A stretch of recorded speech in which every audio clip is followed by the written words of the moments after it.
So, all right, we're live. So, and for the first time, we're actually going on a few minutes early, which never ever happens. Usually 10 minutes late. So, welcome everybody. Welcome Gina and Kayla to the 22nd episode of the Celebrating the Brand Ambassador. Really excited to have both of you on. If you ladies want, I'll give you the moment to share it to your page, and because nobody's watching just yet, I can tell how many views come in, so I know how it works. I don't see it yet. Yeah, there it goes. It should be up there now. Gotcha. Yep. Cool. Because actually, it shows me So just to begin the conversation, so I'm really excited. Because I think you're my first. I've had whiskey brand ambassadors on here before, and I've had women whiskey brand ambassador Nicola Risk. Have you ladies ever met Nicola? Yes. Carolyn? Yeah. So she's a little force of nature, that one. Yes, she is. She's a little perky bunny, and I adore her. I've known her for a very long time, and I'm always amazed at the amount of knowledge that comes up, and it's just incredible. And I think both of you probably with the amount of degrees and stuff like that would just blow anybody away. But what I love to start with is, what are your current positions and responsibilities? So Gina, I'm going to start with you. What is your current role? What do you do? So what do I do? My current role is the Trade and Education Brand Manager for Canadian Whiskey. And I cover the US market for that. And really what the heck does that mean? What does that entail? I work for Corby Spirit and Wines in Canada, who has a fantastic whiskey portfolio. You'll see right behind me. Very nicely done. But in the US, we import to two different importers, so the portfolio is split. However, our educational strategy really is an overarching being the leaders in educating about the Canadian whiskey category. And that entails showing the breadth of styles within the category, which means our importers need to be at the Canadian whiskey table at Whiskey Fest together. And they need to, be at our Glamp site pop-up at San Antonio Cocktail Conference or whatever it may be, or any kind of online course that we've developed, really having two entities that see each other as competitors working together, all ships rise, high tide here is our theory. So my role really is kind of an umbrella role of overseeing all the education that comes into the US from our company and how we want that presented, and working very closely with our global ambassador, making sure that his time is spent in the right places and using all of his knowledge and his strengths to their best use. But also, if I have they both have the same distributor in one state, and they both ask us for GSM 2 weeks apart, we're not just presenting the same information 2 times in a row to the same group of people. So really my job entails a lot of different things and a lot of logistics, a lot of scheduling, but really making sure that we're bringing the best educational material for each circumstance to present the Canadian whiskey category. Which is great. Every brand ambassador should have a handler. Handler. You're Dave. I mean, you have a lot of job at being Dave Mitten's handler. You really are. You're Dave Mitten's handler. I hope he's watching and laughing. Yeah, and he loved the tour. He couldn't say nothing. He's like, I could not exist without Gina. So yeah, which is fantastic. So you make all the world go round, as most women do.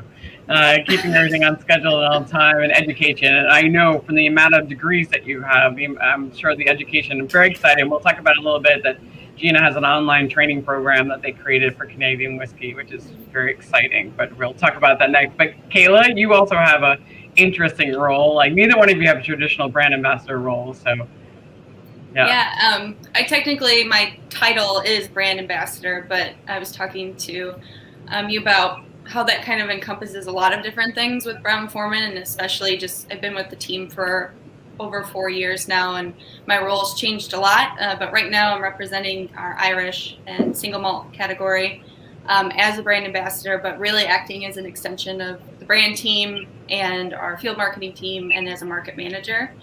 So I'm responsible for typical brand ambassador things, you know, trade advocacy, visiting accounts, some sales, and then also retail sales. I work with the distributor very closely. I work with our marketing team really closely and develop national programs and kind of cover the whole state and wherever else they might need me. I just did something in Seattle a couple weeks ago, so all over the place. So all hands on deck. Yeah. Yeah, you really are doing everything with the kitchen sink, which is, as I said yesterday, we were talking about, it's a great experience because you are able to learn new skills that you would not get in a traditional brand ambassador role. Like Gina, she's worked at the same company I have, and you are very separated from the company, so you don't get that internal exposure as much as you would like, or the experiences. So it's exciting things for you, Kayla. It sounds like a good place to be. So I always like to start off with like becoming a brand ambassador. I know it's been a little while ago. Always has its challenges. So because I think it's one of the hardest jobs when you first come on, and within the first year, it's like there's a lot of things you kind of learn. So if you could remember like 2 or 3 of the things you found, the most difficult, the first few months in the job, that you thought you realize now you wish you could pass that knowledge, or you do pass that knowledge on to other brand ambassadors, like, hey, you should know this the first couple of months. This is what kind of to expect, or things that I learned the hard way. Gina, you want to go first? Sure. Wow, there's so many. You're kind of thrown into the fire, and like, good luck. But, I'll start off with one of the best pieces of advice, and I still use this piece of advice to this day, but when I got it from my boss when I first started, Ewan Morgan, at the time at Diageo, I had no idea what he meant, and he did not go into explanation, and I didn't ask because I was scared out of my mind. Not of him, just like I had no idea what I was doing. So I just thought, okay. But what he said was, you need to learn to manage your managers. And I thought, that makes 0 sense. My managers are supposed to manage me, tell me what to do, I go do it, boop, bop, done, right? But, when I started with the Master of Whiskey program with Diageo, I was a whiskey ambassador and working for over 35 brands with 100 and something SKUs and deer in headlights. And I came to realize over time, which this took me way too long to realize, but I came to realize what he meant was you're going to have, Bullett's brand manager and the single Scotch brand manager and this brand manager and me, your boss, and the distributor in New York, and all these people asking you for a million things, because to them your priority is their brand or what they need done.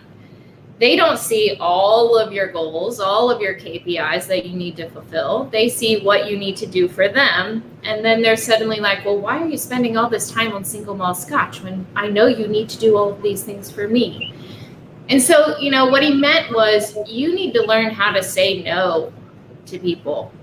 Yep. Or, manage them in a way that is, saying, look, my priorities right now is A, B, C. I cannot do that for you, but I can do that for you in 2 weeks. Or so-and-so might be able to do that for you. Let's reach out to them. Like, helping them find a solution is a huge part of that as well.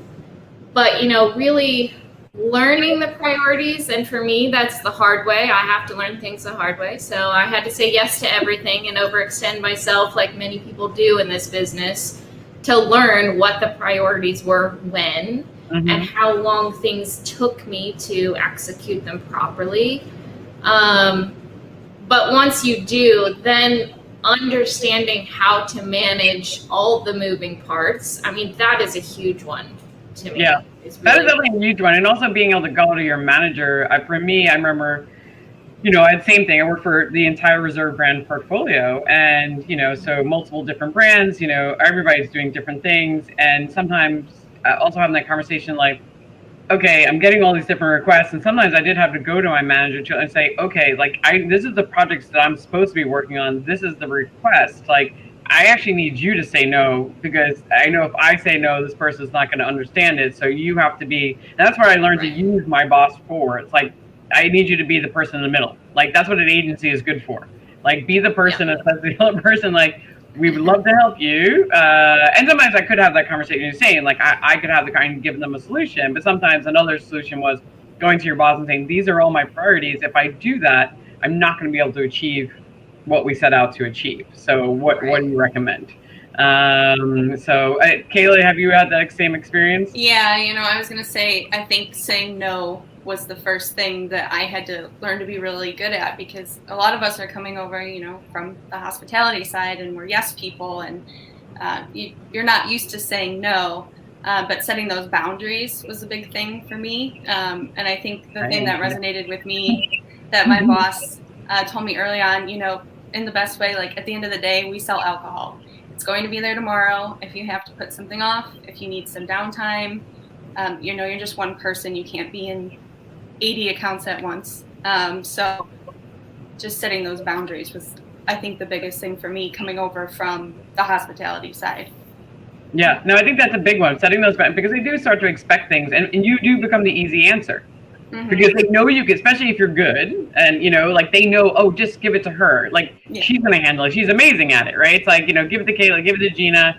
She's awesome. Like, she'll just get it out of the park, and they don't have to think any further. So it is, to Gina, to your point, somebody's giving them other solutions. Like, yeah, I appreciate that you think I'm awesome, but I also have some other solutions for you. And but I need to be awesome at these things. I need to, but the awesomeness needs to be used other places. Gina, I think I said to you yesterday, I was like, I one time had to break it down, like how much they paid me. I was like, okay, so this is my salary, right? So the thing you're requesting me to do could be done by somebody who gets paid way less than I do, and really only needs the skill set of that person. So do you really want to spend me over there, or could I be doing something a lot more effective that you pay me for? And they were like, yeah, that's a good point. I'm like, okay, so let's find that person, and that's, it's not easy though, because I'm a people pleaser. So, and I'm like, it's an argument I have to have with myself and my husband often, because he's like, just say no. And I'm like, God, it's so hard. But you do have to do it. It makes you better at your job when you do learn how to say no. It makes you much better and focus on priorities. So, Kayla, do you have any life lessons that you learned when you first came on?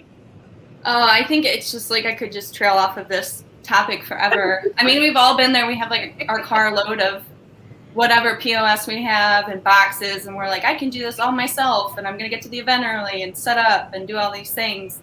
And then I find, okay, I'm stressed out and sweaty before my event. Maybe I should pay somebody to do this for me or help me out. So it's just like all of these trickle downs of setting your boundaries, figuring out the best way. You don't have to do everything. And I think that's initially when you get into these roles and you're excited, or it's something new and you're trying to, do a good job, you think I'm going to do all these things myself. And really, there's ways to manage your time better. And like we were saying, oh, well, I get paid this. Am I really best utilized doing this? Unpacking boxes. Usually no. Yeah. Hiring staff is definitely something, one of the lessons I started learning, and it took me a few years. I'm like, well, I'm an agency, so they like outsource everything to me, but I also know they use other agencies. So I can literally just hire that agency. Like, I have the budget, so why don't I hire that agency too to do all the schlepping and all this stuff? We're like, we have sampler models and promotional model, and like, guys can do heavy lifting. So I would just add on an extra couple. Like, you're just coming here a couple hours early just to set up, and I'll pay you for it, because I shouldn't be the person schlepping the boxes. Right. Perpetually, excuse my car. Sorry, let me move this box of whiskey to let everybody in the car. out of the way. Permanent living space. Exactly. I'll tell you a funny, like one time I was pregnant. I was 7.5 months pregnant. It was my last trip that I was traveling on, because you're not supposed to travel at that point. I shouldn't have gone. And I'm in South Beach, Miami, at South Beach Food and Wine, and I'm setting up at the giant Ciroc event that we did every single year. It's about 800 people about to pile in to this, the hotel, like the outside of this hotel, and it's raining. So it's an outside event. And nobody, because they're a union, will go outside.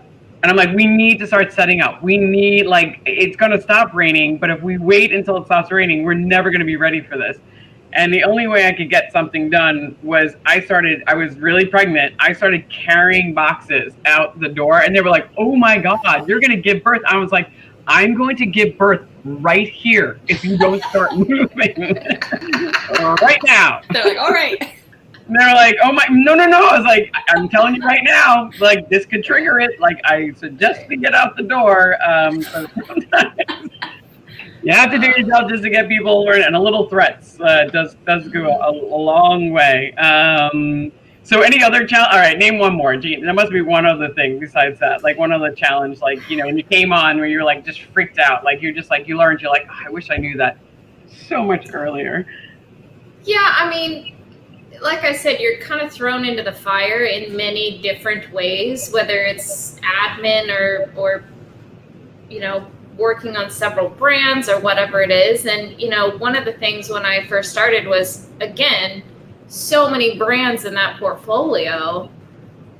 And literally my first day, the Bullet team called me couple days before I started and said, hey, we have this tasting, we won this award, and there's a tasting, and do you think you're starting, so do you think on your first day you could do the tasting? Oh my God. Zero training on the brand.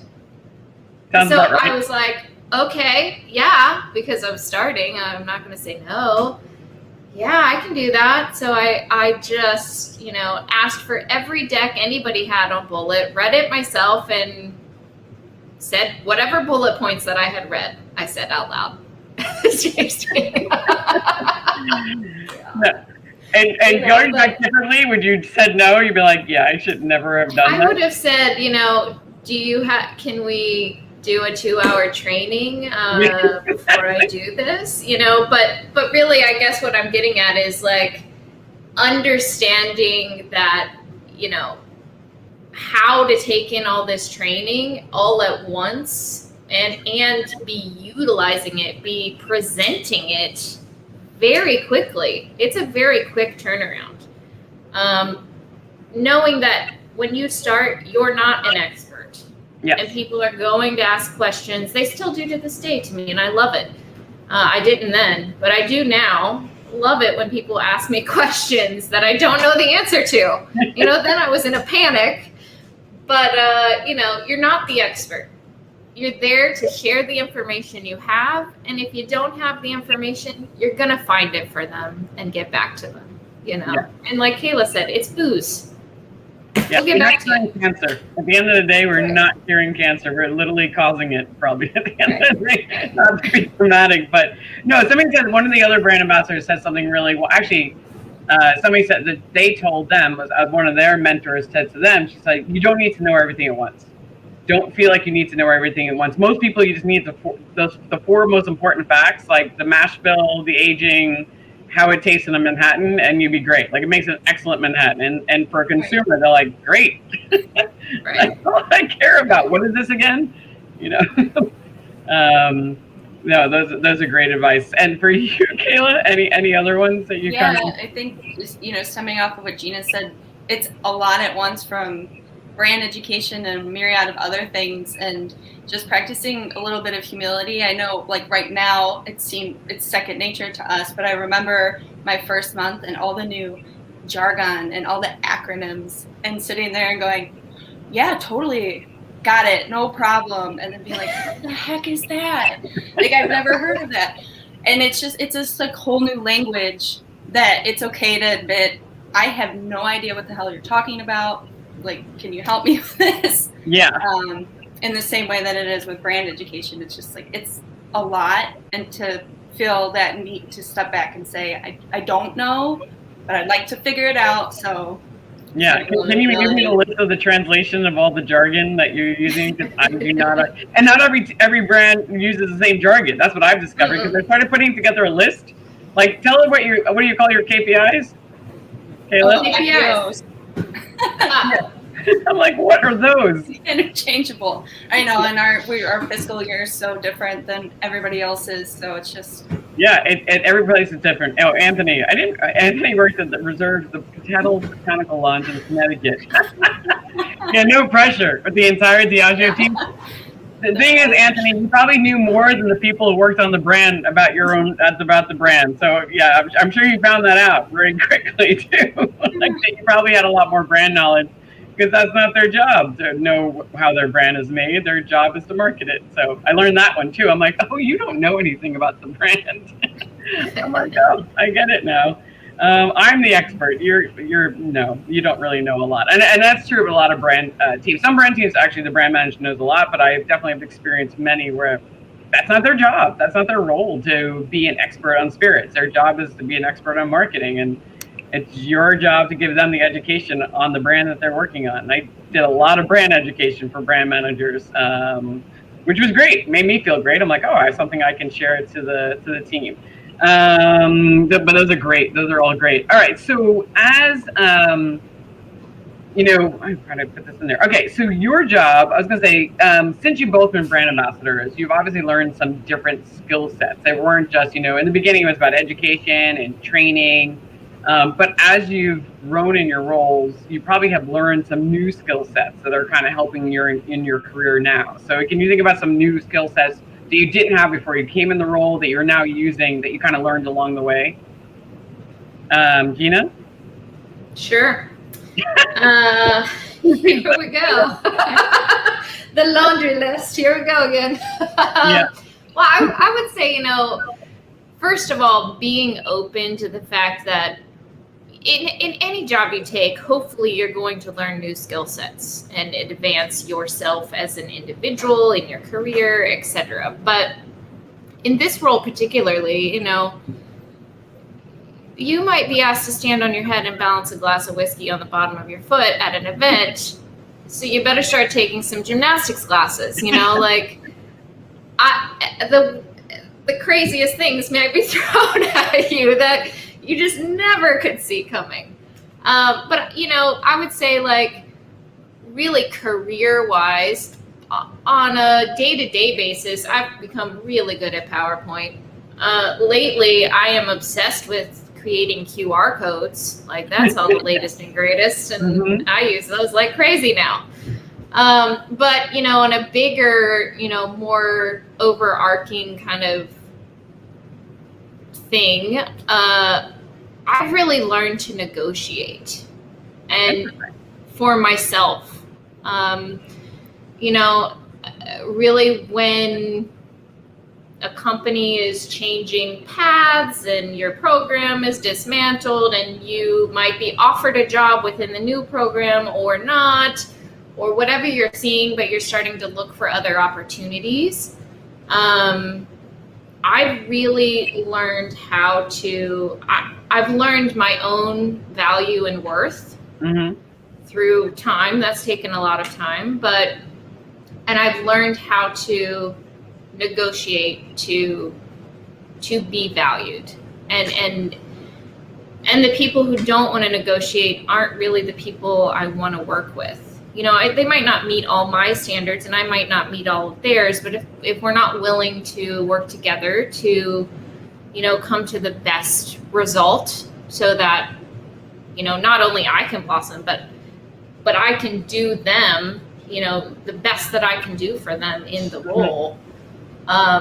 So I really think that that's a huge one that I've learned, is to really. Did you take any courses? Did you take any books? Did you or just something you kind of taught yourself? Did you have somebody ask anybody? Learning the hard way, I think. I should have crap. I should have asked for this. I didn't. Now I'm stuck doing this that I'm no good at and I'm not going to be successful at, or whatever it is. you know, so just kind of learning that. Like I said, I learned things the hard way, unfortunately. So that's. And there's a book it's something that Philip told me, and it's a great book, and I've read it a few times. Well, I've read the summary a few times because I'm a really slow reader. It's a really good negotiation book because I have had to negotiate quite a few times. Because you do have to stand up for yourself, and you have to learn to frame things. Now I work as an entrepreneur, so I have to negotiate all the time. So framing is a big thing for me, like putting different prices and then like the one I really want.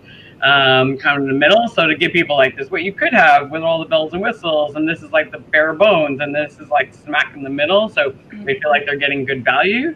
But yeah, negotiation for yourself, because nobody's going to give you a raise unless you ask for it. Yeah. Right. Kayla, for you, like, I don't know, have you had the same experience with negotiation? Yeah, and like an extension of that, I think the biggest thing for me has been communication and just the way I communicate overall. Obviously, that's an important set when we're talking about sales, and each buyer is so different, you know, trying to treat people how they want to be treated, not how you expect they want to be treated, and those different personality types. But communication in general, just how little things I've found protect me as well in conversations. And so it's helped me even in like my personal life as I've had. For example, do you have an example? Yeah, like my mentor, a woman, I'm so lucky to have so many incredible women on my team, and she's taught me a lot about communication styles and coming up in the business as a woman, and just little things like saying that's right instead of you're right can set you up to still be heard and taken seriously as a conversation moves forward without being considered wrong or in that. That's a great point. Yeah, that's a good one. Somebody once told me, don't ever apologize. Don't ever say you're sorry. Yeah. Thank you for your patience. Yeah. Like never say you're sorry. I try to hold that one because I'm looking over here like about the book. But yeah, I was gonna say no, that's a great one. That's right. Instead of saying oh you're right, that's a great point. I was gonna say, Gina, negotiation wise, like what have you had to negotiate about?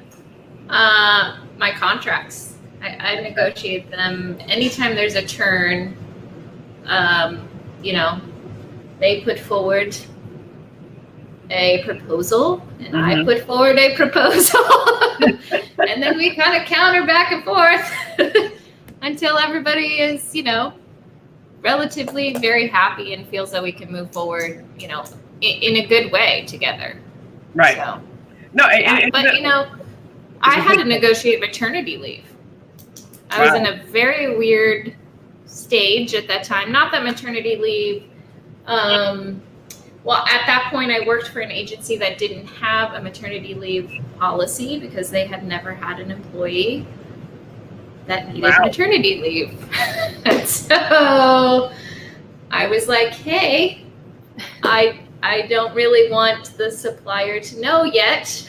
Nobody knows yet. But before we move forward with this, we need to talk about maternity leave. And so, I mean, it was a big one to, you know, asking for a lot of time paid off, not working. Especially if you're just coming on. Like, hey, by the way, in 6 months, I won't be here for like a good three months. No, it's a big one. One of the things I learned was the biggest contract I had to negotiate was when I left Diageo and I went to Anheuser-Busch. And I was negotiating with a recruiter, which I had never done before. And I was talking to a friend of mine because I was like, this is, you know, new territory for me and it's going to such a large corporation. And she's like, let my husband look at it because it's what he does. He like looks at it, you know, some people just what their expertise is. They know how to like look at contracts. And he was like, ask for a signing bonus. I'm like, what? He's like, ask for a signing bonus, completely standard. I'm like, wait, I'm going to ask them to just give me money for no reason. And he's like, absolutely. You're leaving a company. You've been there for 15 years. And they're asking you to leave and to come over to their company. So he's like, that requires you to get money. And I was like, I would never have asked for that. Like, it was just something I asked for, and they didn't even blink. They were like, yeah, of course. I'm like, wow. But they wouldn't have given it to me if I didn't ask for it. So it's like learning. So sometimes it does getting an outside opinion sometimes, being like, hey, I'm in this middle of like anything else you recommend, like how I negotiate this, because I might be able to get a better deal. Like, you know, having somebody more senior who may not work for the company, but is a, you know, more senior executive has probably negotiated a few things in their time to be like, hey, this is what I'm asking for. What's a fair value? Is there any way I can structure this differently? That has helped me a lot in my career, just getting that opinion. Definitely got a lot more out of things. The worst thing I ever did, so if you ever get fired from a company, I got let go at Anheuser-Busch, which my entire team is all gone. They dismantled it, but always get a lawyer. That's the other thing I learned. Get a lawyer to negotiate your exit package. I didn't do that. Other people did, and they got a hell of a lot more. So other things to think about. Kayla, do you have anything else you want to add to that?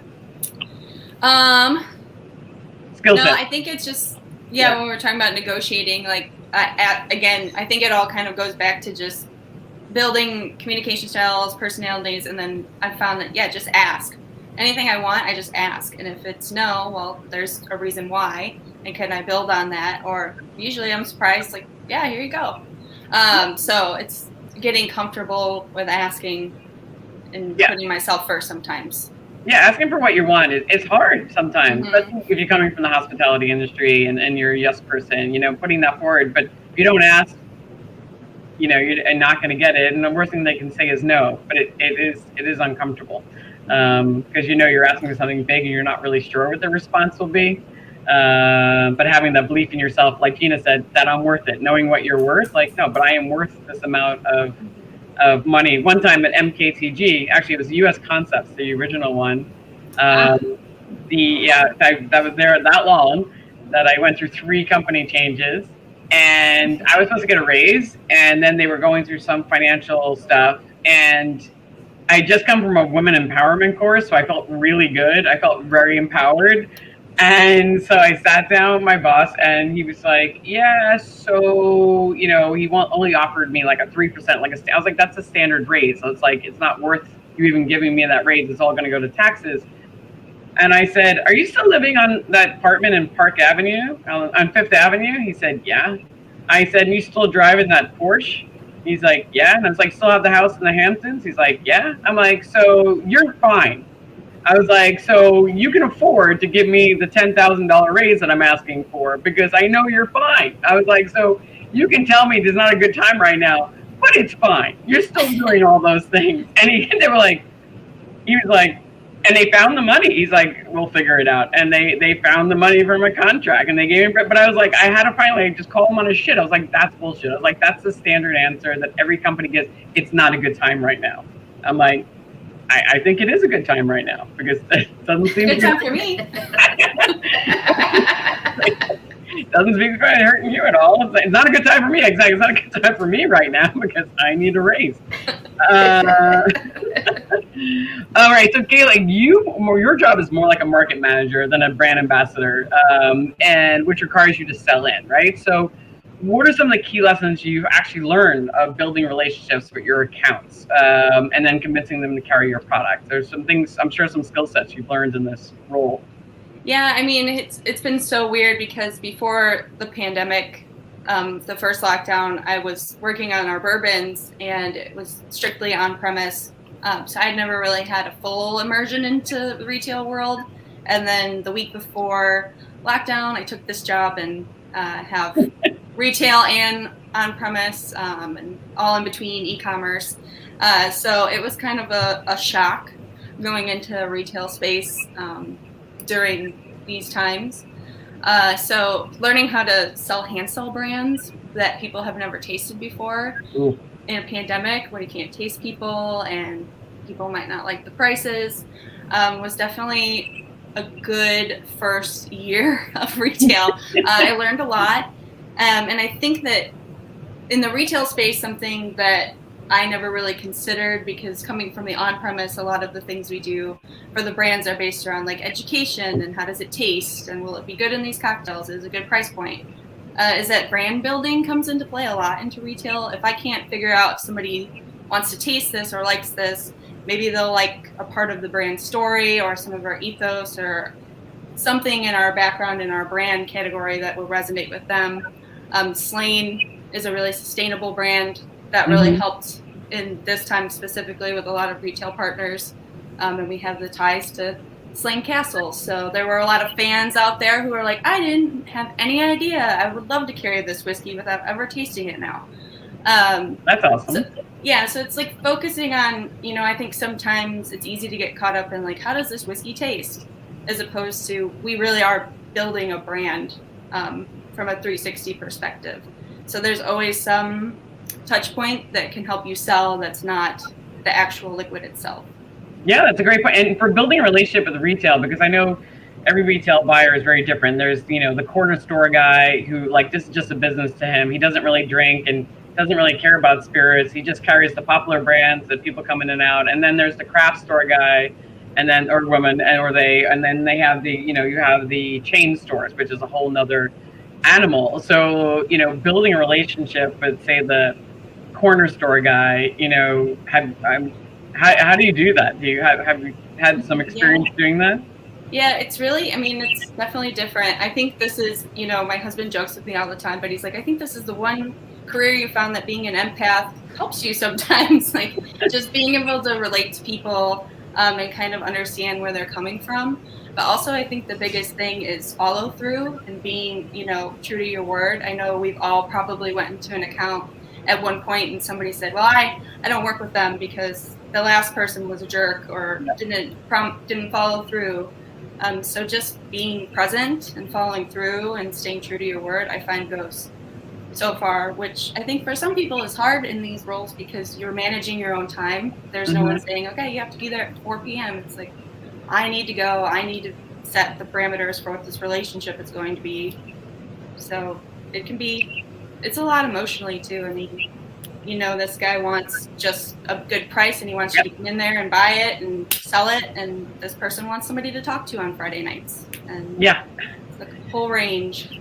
Yeah, I was gonna say, and one of the things, these days, like promising when somebody just wants a price. It's like, all right, I want a price and I want the free TV. How do you support in the off-premise, especially, during COVID, it was probably a hard time to support. Yeah, I think it was a lot of, I think check-ins, just being there for people went a long way. Even, we would do, if we couldn't do a sampling, we'll just set up shop and do POS giveaways. We have a really nice engraving program that really helped a lot of places sell bottles around the holidays, like for St. Patrick's Day. We helped so many retail accounts just move cases of slain they had been sitting on maybe from last St. Patrick's Day by offering like, we can engrave this bottle for free and just offering like things that we can legally offer to accounts without being able to sample them. Yeah, wow, that's really cool. Gina, do you have to deal with retail at all? I don't really. I do on the education side of retail, whether it's, we have a program coming up this next month with a few large national accounts. So, it's really kind of working with Dave and our master blender to make sure that they have all the information that they need to, they've committed to a specific program and a specific amount of cases. So we want to make sure that they have the information that they need and their staff is fully educated so that they could sell that product, And that's really where my role with retail fits in there. Also, I work on things like, just starting to work on things like neck tags and shelf tuckers. Because we want them to be less just marketing agency material, people who don't know our brands, more this is Canadian whiskey. This is what you should know about it, and so really coming, approaching those assets from an educational standpoint versus a marketing sales standpoint, really letting those two kind of come together. Yeah, is that where you're using the QR codes to put them on? Yeah, well, that's one place. That's one place. They're everywhere. They're so useful. It's like so funny how we adopted them during this time. It's like when I was traveling to Asia a lot for Anheuser-Busch, if you go to Korea or China, QR codes are a standard way of life. They've been a standard way of life. I could not do an event because I used to have to throw beer festivals in Korea a lot. And you couldn't do an event without QR codes. Like every place had every table had a QR code, every stand had a QR code. It's a thing.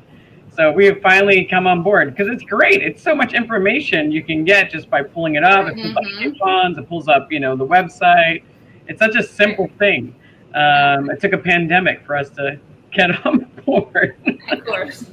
And one of the things, I mean, I'm sure you've done it. It's like also taste. Like I had to do a research project for the off-premise, and I was asking, literally just going into the store and started talking to people who worked at different retailers around the country, and one of the, I think I was at a Benny's, and I was asking that, what is the most impactful thing? I was talking to one of the guys working on the floor. He said, tasting. He's like, a salesperson coming in here and tasting us on that product. He's like coming into the store individually, hosting a little event, like a little like education thing, and tasting us. He's like, those are the products we sell.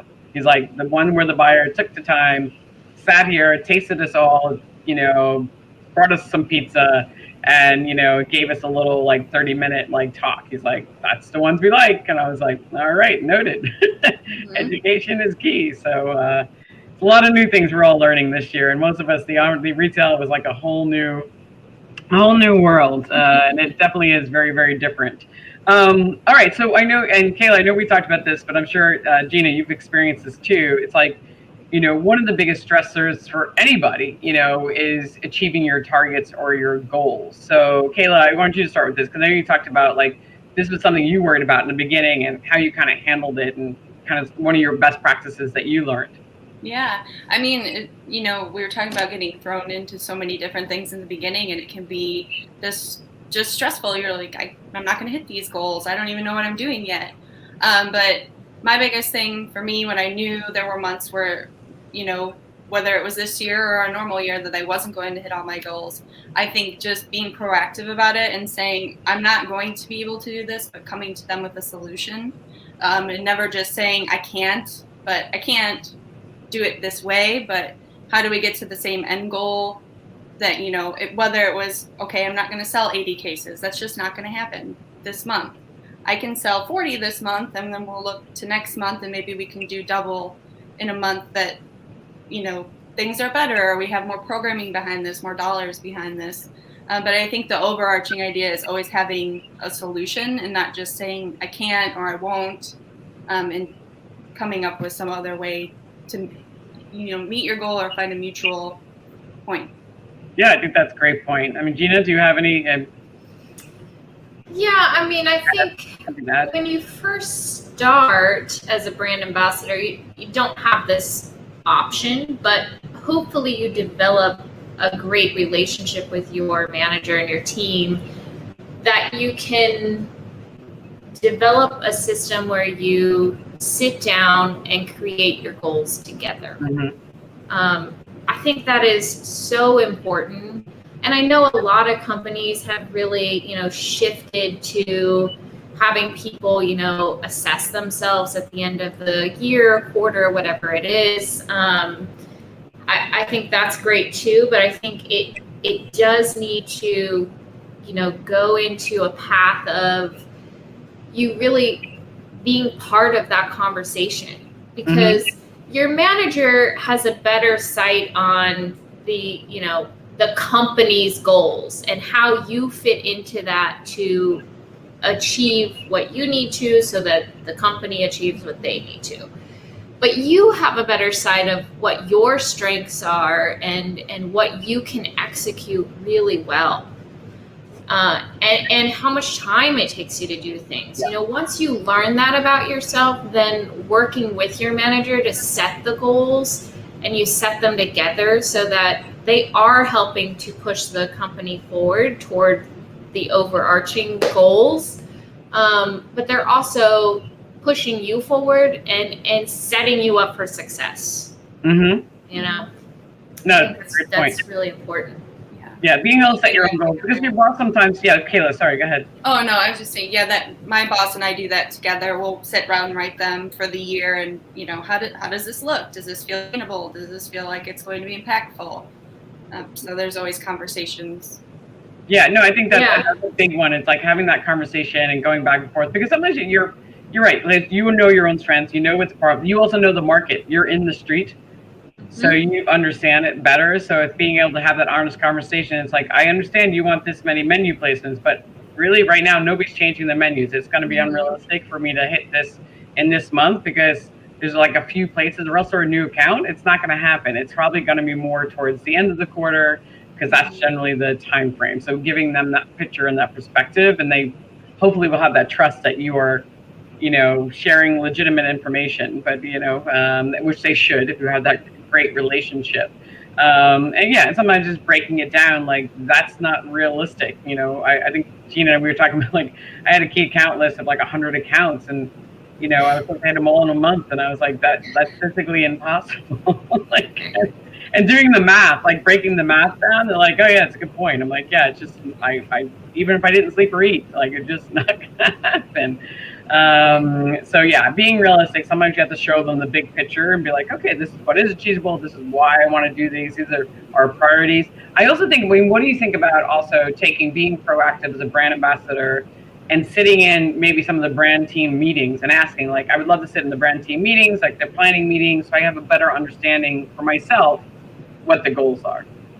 I mean, I think that's really important. Our team is so small, and we work so closely together that a lot of times the brand team, because they're so focused on the Canadian domestic market, they come to us with, like, what do you guys see that the needs are? What's the direction, the market, the export market, which we in the US are part of the export market for them.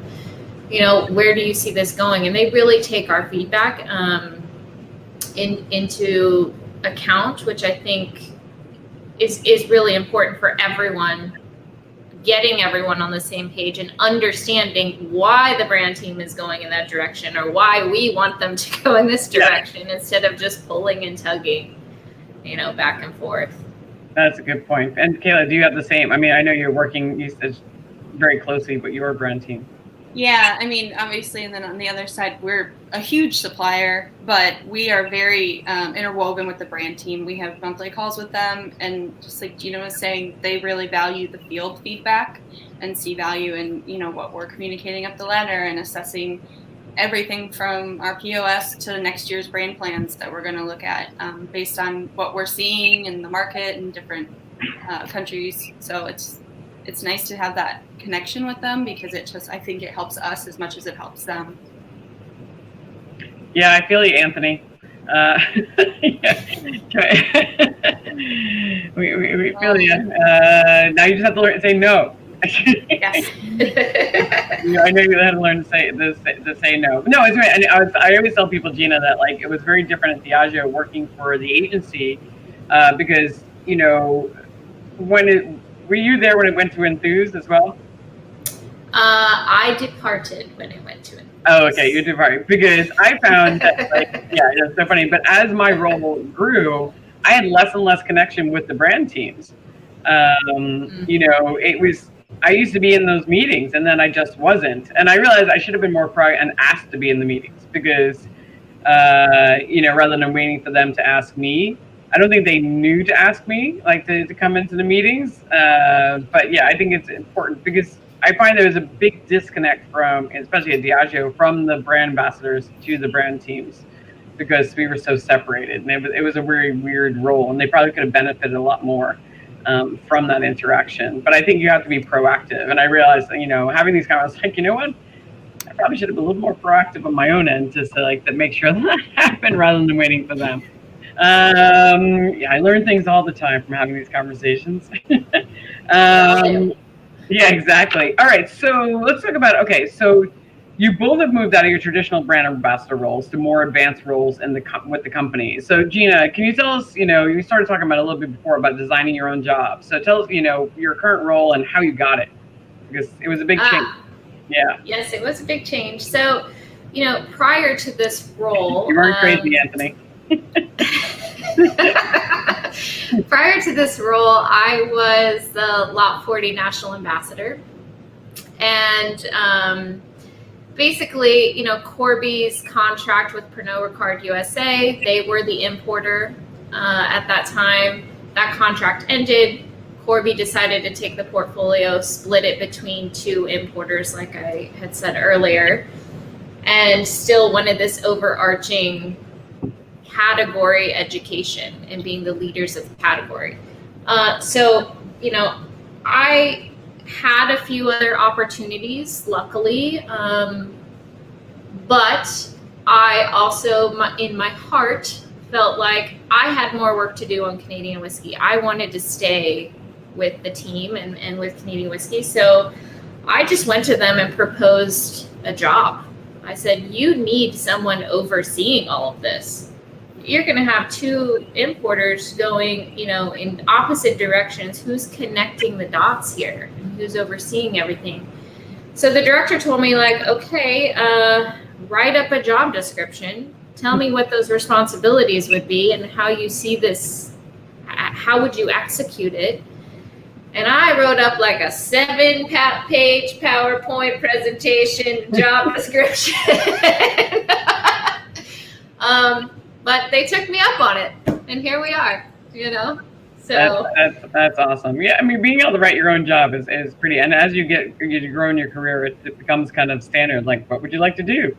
Right. Which is really, really awesome. And Kayla, I know your job is really different, and I know you have future goals for where you want to do in Brown-Forman. And Brown-Forman, one thing I think is really cool about the company, I've interviewed a few brand ambassadors there, is that there's a lot of education that they provide to employees at Brown-Forman. So yeah, tell us a little bit about that.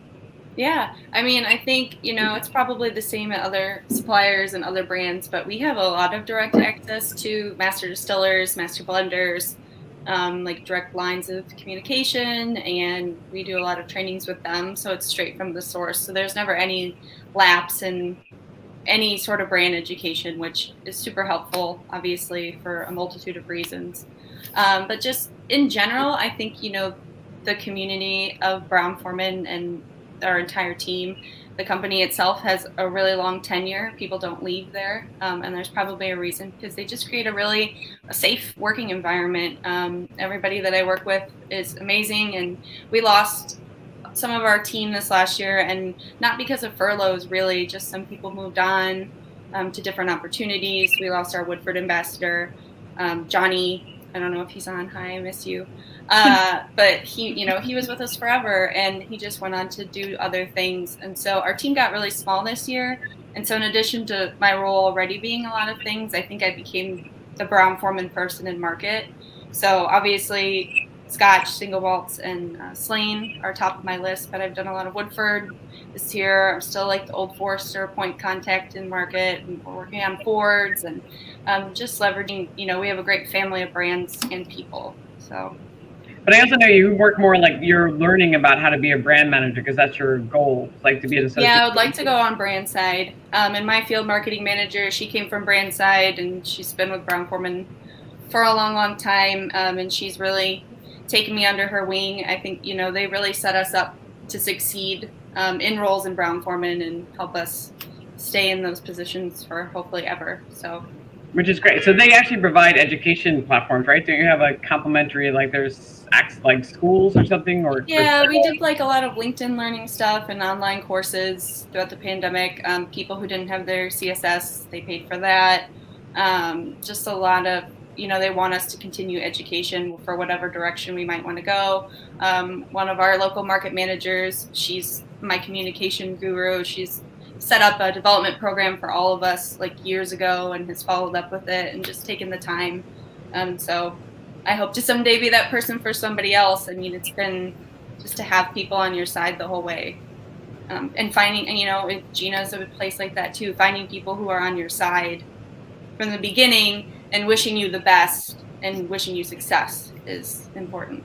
Yeah, and becoming an associate brand manager would be a big, I was saying, Gina, I was saying to Kayla, I was like, in some companies that's not a possibility, because you have to have the master's degree and master's in marketing to get that done. So within Brown-Forman, that is a possibility, right, Kayla? Yeah. Yeah. So for yourself, it's more about applying for that job, but also maybe getting the skill sets between now and then. Mm-hmm. Yeah, I know. So for our Jack flavors, our associate brand manager came from one of our consumer brand ambassador roles straight into that, and he's been in that role for a few years, and he's crushing it. It's really about is this person good for the brand? And we were talking about, brands go through evolutions as well. So maybe 5 years from now you weren't a fit, but in 5 years you will be. No, which is really great. Not every company has those kind of opportunities to go to those to cross over. Mm-hmm. So that's a really impressive thing. No, Gina, trust me, every time I learn about different companies, I'm always like, God, I see it Diageo for way too long. I was like, there are other companies that are best in their team a lot more.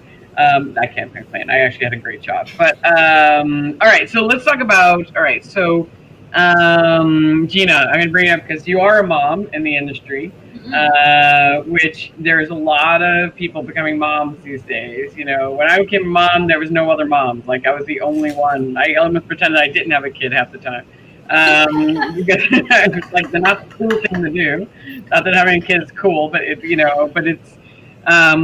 not easy. So, and I know a lot of people actually worry. I was talking to Natasha Sophia, and she's like, people literally said to her, like, "Oh, you're going to stay in the industry? Like after you have a kid?" She's like, "Of course I'm going to stay in the industry. Like I'm just having a kid. Like I'm like, I'm not dying. Like and I'm like, did somebody ask you that?" I was like, wow. So, yeah. How's it like being balancing it? Oh, well, it's crazy. It's crazy. It's great. It's great. It's crazy. It's exhausting. You're a mom as well, but you also yesterday we had a little chat, and you experienced my son, me needing to leave our chat for potty breaks because we're doing that now, so, it's crazy. But when you work with such a great team of people that understand, and I'm very lucky because my whole team are Canadians. And Canadians are very family-oriented for the most part. Society, they get a year's worth of maternity leave. I didn't get that because I'm in the U.S., but but they understand the value of family. My son is 2, and before the pandemic, he had attended San Antonio Cocktail Conference twice. He had attended Tales of the Cocktail. He had attended Portland Cocktail Week. I mean, you do what you have to do, and if you want it to work, you can make it work. Yeah. But it is, you make a lot of adjustments in how you work and the hours you work. I can't be out past midnight. I got to be up at 5:30, 6 o'clock. Like that's not going to work. So you adjust, you make adjustments, and when your team sees that your quality of work is not dropping and that you're still fully engaged, then there's no issues. You do your job just like everybody else, and you make it work.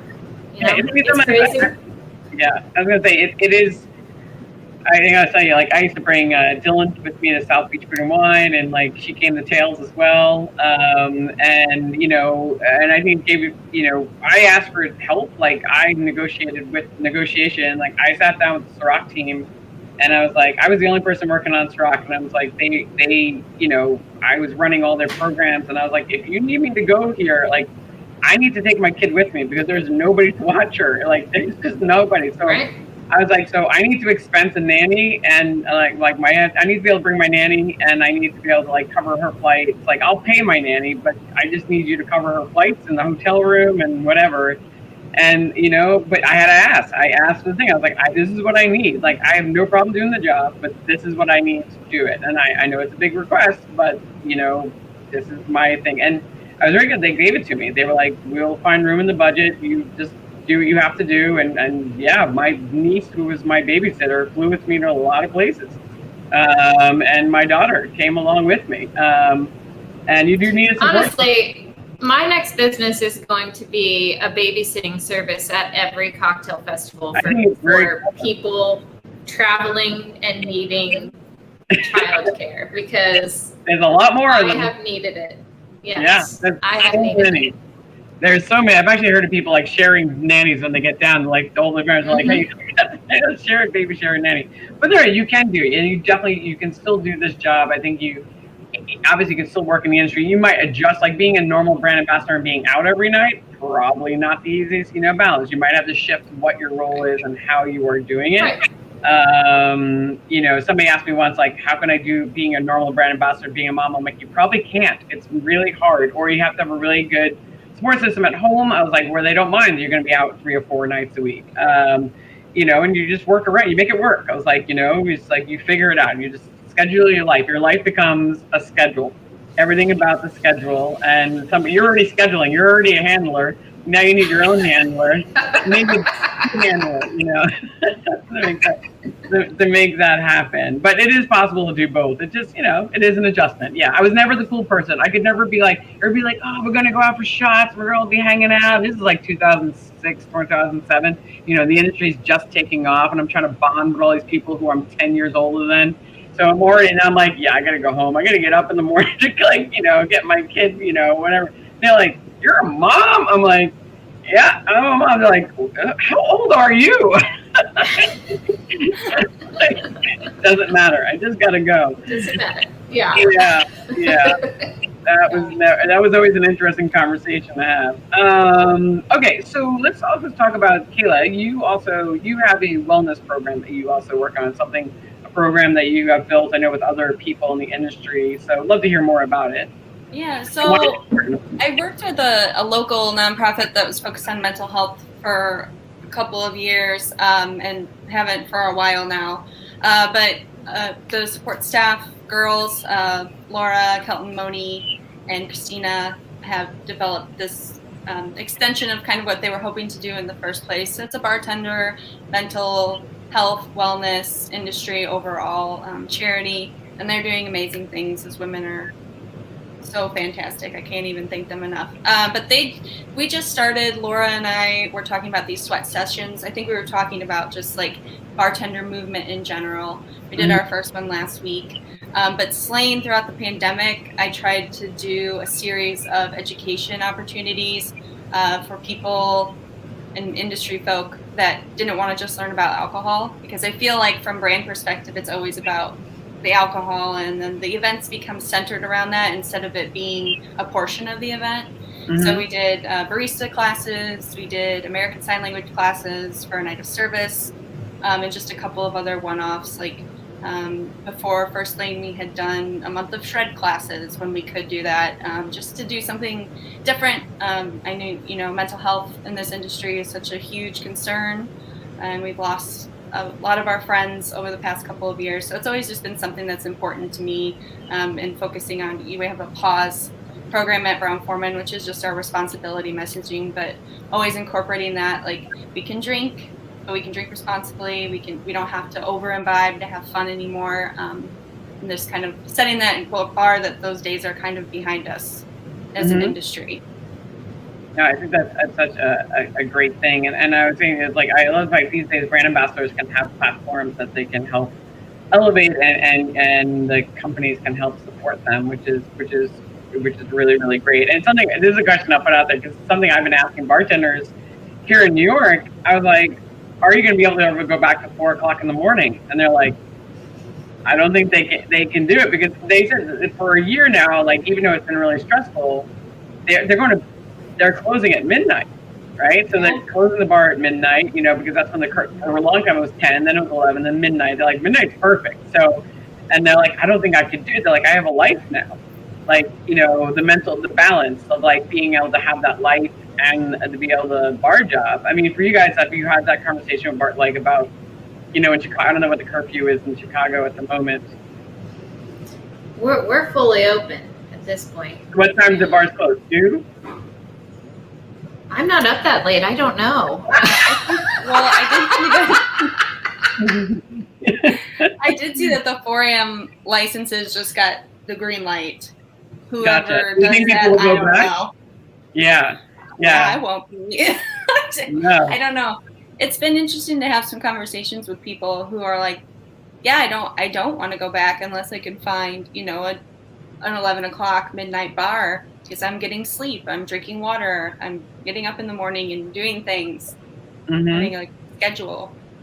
Yeah, I think it's gonna be a big change. Well, I think because the consumers gotten trained, and I think if we can just keep them trained to go out early, so and then like the bars get full earlier. Because the only reason we stayed open late is because when I was in my 20s, you didn't go out till 11, Right. and then the bars didn't get busy, so they did most of their business between 11 and 3 o'clock in the morning because nobody went out till that time. But now it's like you'll be the same amount of business between 6 and 12 because the consumer is now adjusted to going out earlier. So I think we have to. I told everybody, I said you're gonna have to put out like a world, like a national thing. Everybody's gonna have to agree the bars are gonna close at maximum like 2. We're all on board. And make going out at 7 really cool. Like being out at 7 o'clock is the it time to be out, right? So I know it makes me feel cooler because I'm like I only go out at 7 and 8 o'clock, and I'm back by 10 always now because I'm old. Same. And so, yeah, I'm like, ooh, it's like cool right now. Everybody's here. The bar's busy. It's kind of nice. All right. So one of the last 2 questions I want to talk about. So let's talk about whiskey. So being learning about whiskey and education. Whiskey education it's a lot. It's a lot of information. Obviously from Scotch to Irish to bourbon to rye, all and becoming an expert within a field is never easy. It takes a lot of time and effort. So Kayla, I'll start with you. Like, what are some of the ways that how have you learned about whiskey? Like, where did you get your skill sets from? Yeah, I mean, well, Brown Forman, again, we had such direct access to the master distillers. We'd go down to Kentucky and meet with them and have really immersive trainings. Lots of reading.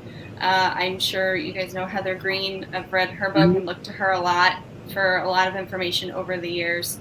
And then asking local experts, like just anybody that knows what they're talking about, ask them to sit down and have an actual conversation. So it's been a myriad of people before me, people after me. I'm still learning stuff from people who are just starting. So lots of people. It's always people. Lots of people. And lots of hands-on. I find going to the distillery itself can be really eye-opening. Yes. Yeah. And I also took the WSET level 3. That was also really eye-opening. Yes. Really very, very intense. Have you taken it? No, but I can imagine. It is something random. But I was going to say, well, Gina, I know you have done it all. Like, you've done all the certificates. So, yeah, tell us the things you've done. Well, I haven't done it all. There's more to do. There's always more to do. Yeah, I mean, Kayla's right. Like, when you have an opportunity to sit down with an author, a distiller, a master blender, anybody who, spends a significant amount of their time or all of their time on the subject or producing whiskey in some way or researching history or whatever it is, talk to them, ask the questions. But, that's not always possible. I was very lucky to go through a great training program when I worked for the Diageo portfolio. I got a lot of certifications through that program. A few that I found a lot of. I just felt were really. Sorry, I didn't mean to cut you off. Which ones would you recommend? Yeah, so a few that I felt were really helpful was the Bourbon Stewardship or the Executive Bourbon Stewardship from Moonshine University. That's a really great one. They take that on tour now. Their home is in Louisville, though. They've got a lot of other courses as well. They're very technically focused. Filson Society, if you're looking at American whiskey, they're focused. Michael Veach has a course it's all on history, and any of his books are really great if you're looking at his history references. Through the IBD, I got the General Certificate of Distillation. That's really great, but super intense. Like, set aside 8 months of your life for that, because that's going to take all you got for 8 months.